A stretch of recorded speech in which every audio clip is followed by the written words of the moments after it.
Welcome to Diva on a Mission podcast, where we share snippets of joy to uplift, inspire, and motivate you. I'm your host, Eva the Diva, and I'm thrilled to bring you stories that transform everyday moments into profound experiences. I've been consuming a lot of content from, reflecting on the past. I recently finished watching Yellowstone, and then that prompted me to go to, I think it was 1893 and then 1923.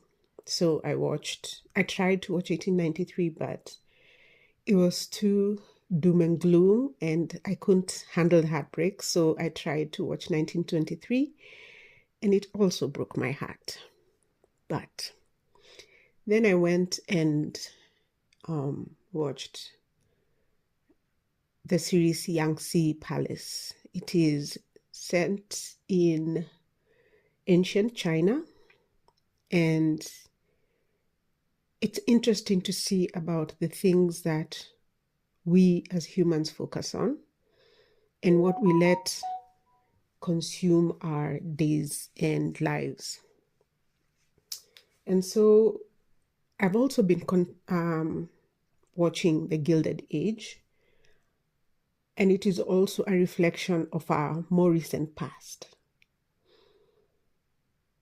It's hard to find anything that showcases the Africa that we know beyond a certain time period.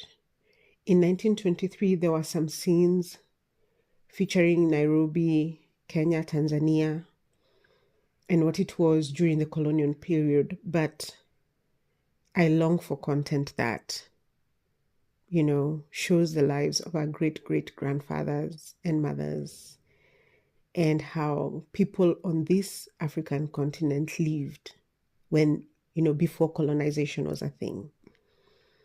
And they traded freely, moved freely, prayed how they wanted. And we were ruled by ourselves, not by people who did not look like us.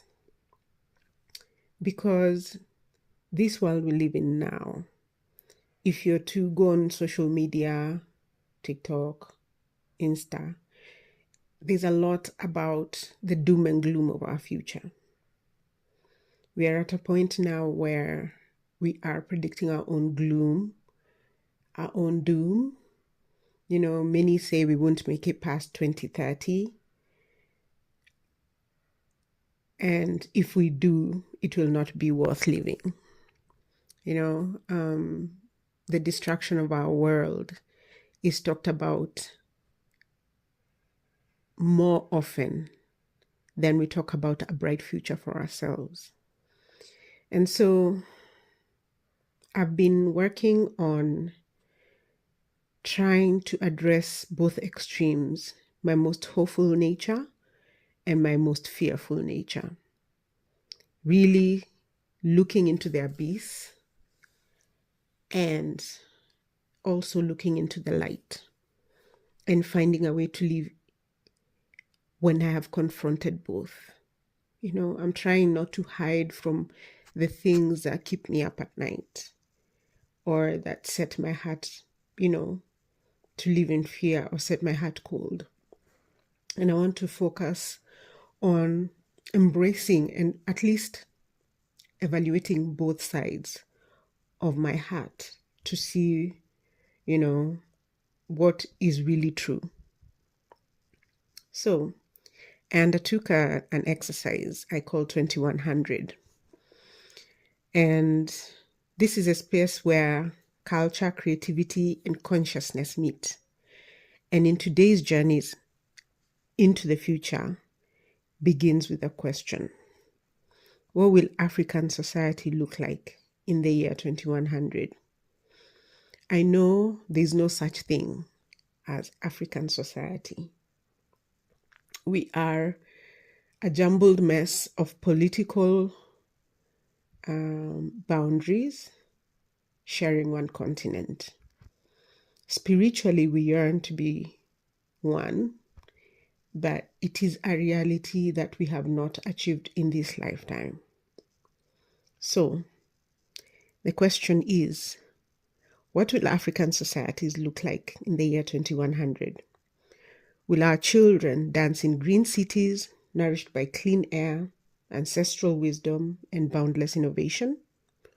Or will they walk among ruins of culture abandoned, leadership corrupted, and environment forgotten?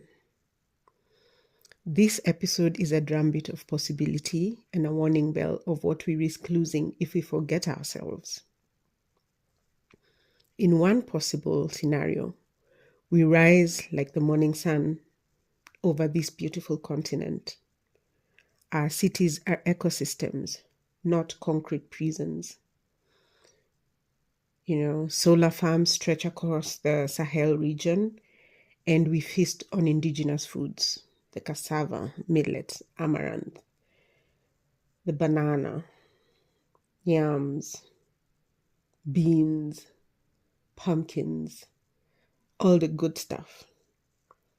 Fuel not just for our bodies, but for our local economies.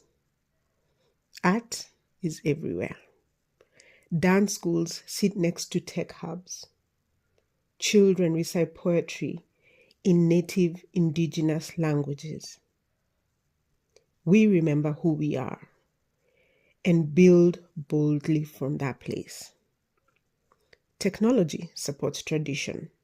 It does not erase it. Artificial intelligence helps achieve and archive our dances. Blockchains protect our ancestral lands. Young Africans innovate from the soil up. In this dream, we don't just survive. We teach the world how to thrive. What is the dark side to that? What could we lose if we forget ourselves? Our dreams can turn, and if we are not careful, so can we. Picture this. By 2100, climate collapse turns our lakes, our environment into a memory. Our wildlife disappears. Corruption has stripped our soils bare. Our languages, once sung through generations, now archived in foreign labs, studied like extinct species. Leaders have sold our birthrights for profit. Our youth are seduced by imported dreams, forgetting the drumbeat of their ancestors. And our elders, ignored.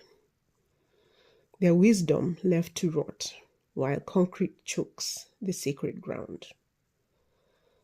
We wear the clothes of progress, but beneath them, a hollowed culture, disconnected from its own heartbeat. This too is a future, and it's one we walk towards if we remain passive. So, what is our sacred responsibility? Which world will we create? The one where banana fibers build eco-villages, or where the banana plantations are owned by foreign companies, poisoning rivers for profit? The one where youth lead global climate solutions rooted in indigenous knowledge, or the one where brain drain bleeds us of our future thinkers? It is not destiny, it is choice. A choice we make every day in how we lead, how we live, how we love this land. Let our food stories preserve more than flavor. Let them preserve memory. Let our dances do more than entertain. Let them educate.